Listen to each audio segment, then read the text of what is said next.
Welcome to Fallout Funds. Today we discuss Americans in 2024, overworked, underpaid, and fed up. Working an hourly job can make you feel like a grain of sand on a beach. Just a speck, a tiny fleck, a single number in the line to infinity. The days of an hourly job are full of numbers. You have an employee number, a social security number, and a date of birth. Corporate tracks your assigned numbers in everything you do. They track your time. They track your movements. If you're a cashier, they track your speed. Same with stocking shelves. Tracked. Same with fulfilling orders. Tracked. These jobs entail constantly racing against the clock to get the job done fast enough. There's always more to do. You'll never finish all of it, and the time clock will be waiting for you tomorrow. Tireless, cold, and rigid. With my work in the field behind me and today's headlines in front of me, I'm convinced companies do not care about their employees. All they care about is numbers on a spreadsheet, numbers in their bank accounts, and numbers in the stock market. They want to rake in the dollars and pay you as little as possible. Here are some of the most recent headlines. Retail pharmacists walk out citing overwork and understaffing. Have you been to a pharmacy in the last 12 months? It's a disaster. It's an utter hurricane that retailers like CVS and Walgreens have brought on themselves, a storm of their own making. Each month I go to Walgreens to pick up a prescription. I dread it. The pharmacy is so short-staffed it's ridiculous. 2 people are working to help a line inside, fill new medications, and help customers in a drive-thru. What? 2 employees. These people are sprinting for 8 hours a day. They never stop. Oh, by the way, they also have to hop out of their tiny plexiglass box now and then to administer vaccines. Every customer in line is thinking, what the hell is wrong with this company? Why don't they hire more people? Answer, greed. Well, pharmacists are fed up, so they organized a walkout in November. Pharmageddon. Amazon made $1 billion through a secret price-raising algorithm.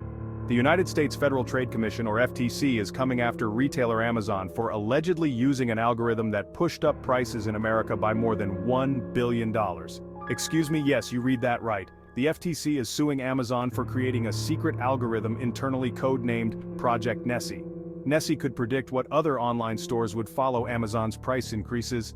After outside retailers began matching or increasing their own prices, Amazon would continue to sell the product at an inflated price, the FTC alleged, which resulted in $1 billion in excess profit. So, Amazon doesn't care about their employees, they don't care about their customers, and they invented an algorithm to influence the market secretly. Right, cool, they hate everyone. The typical retail worker is a 39-year-old Walmart stocker in Dallas.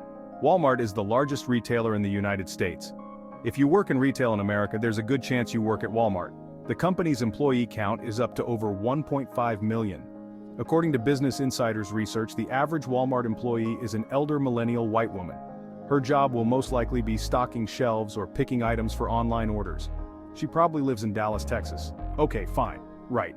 It all makes sense to me, but then, the article goes off the rails. Some 600,000 people work for Walmart outside the US. And while the worldwide median employee earned $27,136 last year, the typical worker in Texas likely makes a good bit more. There is so much wrong with this sentence. However, when I first glanced over it, I didn't catch it. Reread it. Look at those numbers. The average annual income for everyone who works for Walmart outside the US is $27,136. Their yearly income is $27,186. But wait, there's more. The author of this article goes on to explain that those employees in Texas make a good bit more. The good bit more is $18.12 per hour, or $33,000 annually. Way to pay Americans a hefty living wage, Walmart. $18 an hour is not a living wage in this economy. Corporations are convinced we're still living in the year 2003. The average median income in Dallas is $65,011. So, this Walmart employee makes half. Walmart should be paying her $31.25 per hour to equal that $65,000 a year. Also, the poverty line in Texas is $29,950 for a family of 4. Walmart made $514 billion in revenue in 2022. The company's top executives' salaries equate to about $14,000 an hour. But right, $33,000 yearly is a good bit more than $27,000. Meanwhile, the executives at the company earn $112,000 a day. The class warfare continues. Here's two numbers that will shock you. According to the Economic Policy Institute, CEO pay has grown by 1,460% over the last 4 decades. According to the AFL-CIO, the folks in charge of our corporations make 272 times more than we do. Of course, maybe that doesn't surprise you. Some of us know these numbers all too well. For the last 2 years, it feels like almost everyone has gone on strike for better wages and working conditions. We cheer for the little wins. Deep down, most Americans probably know how this movie ends. CEOs make unions fight like hell for modest raises. And then a few weeks or months later, they get their revenge by raising prices and laying off workers. It's an endless cycle.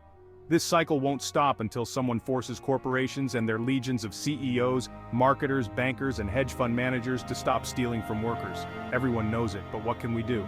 You can count on one thing: Americans will be carrying all of this anger, frustration, and sense of futility with them everywhere they go, including the polls. Everyone keeps talking about our anger and our mental health crisis. Well, you probably don't want the majority of people feeling like a grain of sand on the beach all the time. Unless you're a CEO, then I guess maybe you do? We'll see, but people are sick of it. We'll see, but people are sick of it, and they're quitting in droves. Thank you for watching. Please don't forget to subscribe. It really means a lot to me and helps me reach my goal of 1,000 subscribers. I hope you have a great week and God bless you and your family.